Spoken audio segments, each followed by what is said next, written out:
এবার আসো, আজকে কত তারিখ জানি? 28 তারিখ না? 28 তারিখের ক্লাস 28/7/25।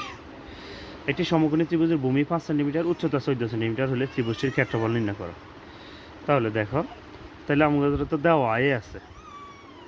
সমকোণী ত্রিভুজের কথা কইছে। সমকোণী ত্রিভুজ আঁকতে আঁকতে তো তোমরা বিরক্ত গেছো, এটা আমি জানি, কিন্তু এখান থেকে সমকোণী ত্রিভুজ থেকে তো একটা আসবো, এই কারণে করাইতে হয়। তোমরা যত না বিরক্ত, আমি তার চেয়ে বেশি বিরক্ত, ঠিক আছে? কিন্তু কিছু করার নেই, ভালো রেজাল্ট করতে হলে কষ্ট করতে হয়। দেওয়া আছে, এটা তো 90 ডিগ্রি। ভূমি, ভূমিটা হলো কত সেন্টিমিটার? এটা হলো ভূমি, ভূমিটা কত? আবার উচ্চতা, এটা হলো উচ্চতা। তাহলে দেওয়া আছে ভূমি কত সেন্টিমিটার? 5 সেন্টিমিটার। দেওয়া আছে ভূমি,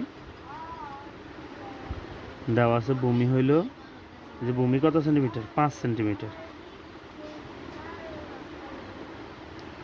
উচ্চতা কত? 14 সেন্টিমিটার। উচ্চতা 14 সেন্টিমিটার। এবার ত্রিভুজটির ক্ষেত্রফল নির্ণয় করতে গেছে। তো সূত্র লিখতে হলে আমরা কি জানি? আমরা ত্রিভুজের ক্ষেত্রফলের সূত্র কি আমরা জানি? ত্রিভুজের ক্ষেত্রফল আমরা জানি, ত্রিভুজের ক্ষেত্রফলের সূত্র হলো হাফ গুণন ভূমি গুণন উচ্চতা। তাহলে আসা হাফ, ভূমি কত?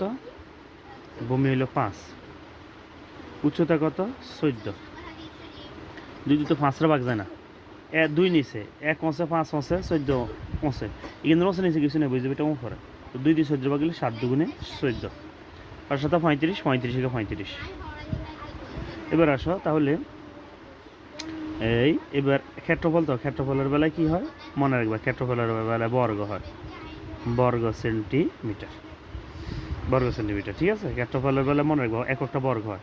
এই তো, এবার ত্রিভুজের ক্ষেত্রফল 35 বর্গ সেন্টিমিটার। এবার শোনো, তোমার কথা হলো স্যার ক্ষেত্রফল মানে কি?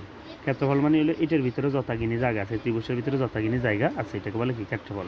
এখন আমি তোমাদেরকে SW দিই, এই অঙ্কের আরও একটা SW দিই। ভূমি, আমি একটা ভূমি দিলাম 25 সেন্টিমিটার, হ্যাঁ 25 সেন্টিমিটার, আর একটা ভূমি দিলাম 25 সেন্টিমিটার, আর উচ্চতা দিলাম 30 সেন্টিমিটার।